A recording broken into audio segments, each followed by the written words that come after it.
Sony's creating a sensor with 8K, but why? All that and more coming up here on The Morning Jolt.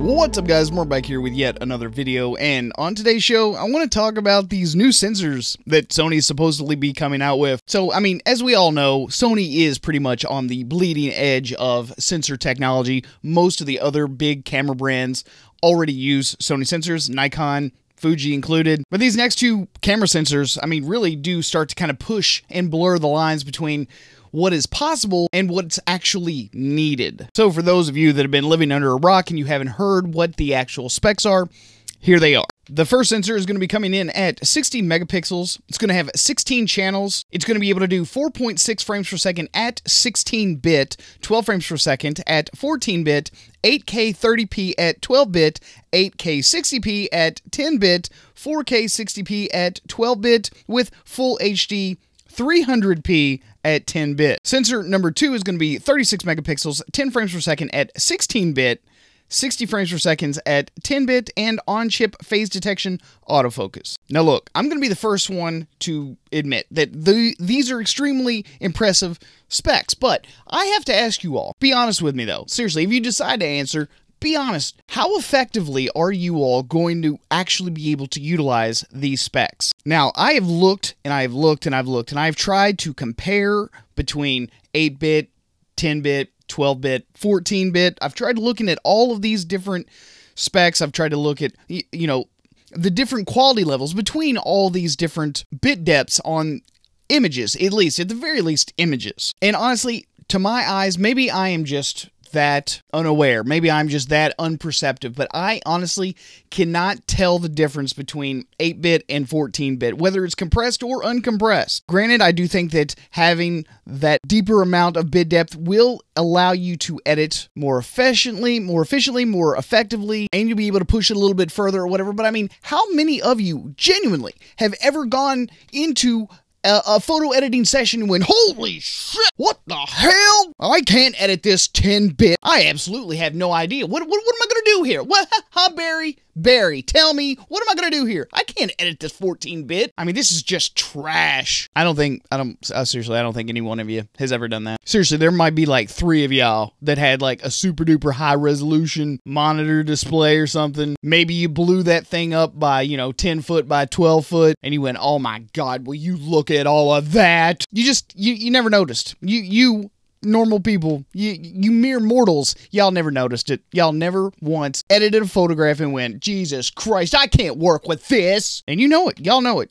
It never happened. And come on, Sony, 8K already? Hey man, I need more higher specs though, for real. Now, I appreciate that extra resolution. I'm sure it's going to be just as sharp as a tack, but most of us haven't even nailed down the processing power on our editing rigs to genuinely be able to take advantage of 4K yet. I mean, as a matter of fact, like, I'm still enjoying editing 1080p. It is so much easier on my system. It doesn't require near the amount of time to render out and to export. I think 4K is awesome. I absolutely love having the ability to shoot in 4K and then maybe pan and zoom around an image or something like that. But when it comes to just straight up editing and output, I almost always use 1080p. Thus far, the main reason I have done that is because I check my stats on YouTube all the time. As of this moment right here, right now, well over half of all of my views are coming from mobile phones and tablets. So as it stands right now, 42% are watching it on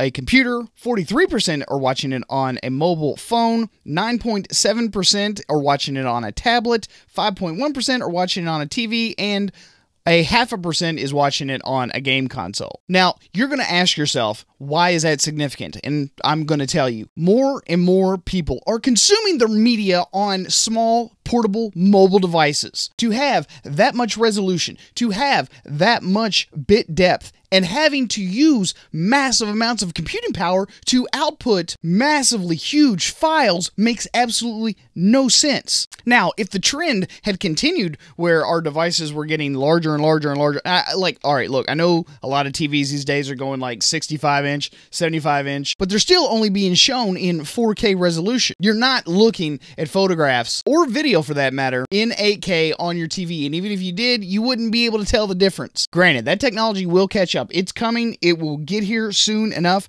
but we're not there yet. Most of us in general day-to-day business, we do not have the computing power to deal with all of that data. And if we did, it would grind our processes to an absolute standstill. So maybe I'm just being cynical here. Maybe, like, I'm excited for the technology to obviously move forward.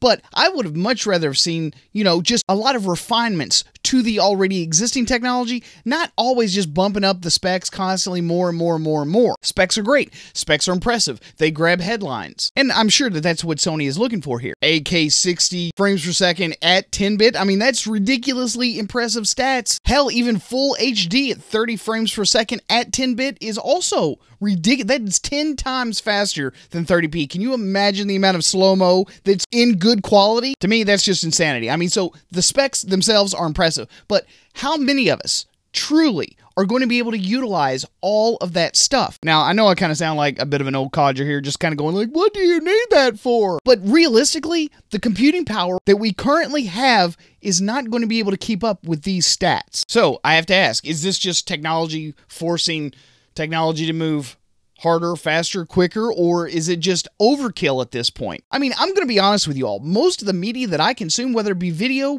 or photographic, I'm not going to art galleries every day. Most of the media that I'm consuming, whether it be photographs or video, is going to be on one of my devices, whether that be on my Retina display, MacBook Pro, my iPhone 10, or my iPad Pro. Like, I'm not looking at this stuff from super duper far away. I'm not looking at this stuff, you know, printed out on big, huge billboard displays or anything.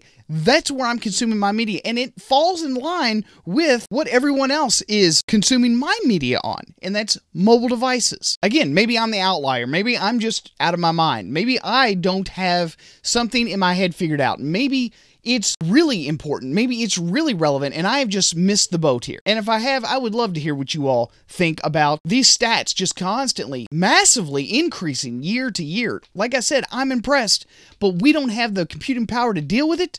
And most of us aren't consuming the output on anything larger than a 5.5-inch screen. And while the rest of you all, especially the Sony shooters and the Fuji shooters and the Nikon shooters that always, you know, get access to some better features, you Canon shooters, I mean, y'all are just tough. I mean, do you ever think in a million years that, I mean, you all will get, Canon shooters will finally get maybe this technology in, I don't know, like 8 years. Just keep holding on, baby. Just keep, Canon shooters, y'all just keep on holding on. Maybe one day, sweet pea.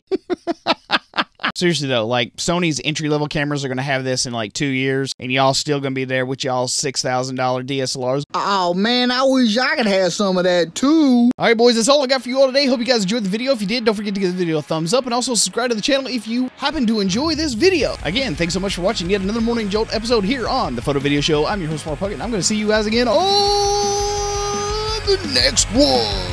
Peace out.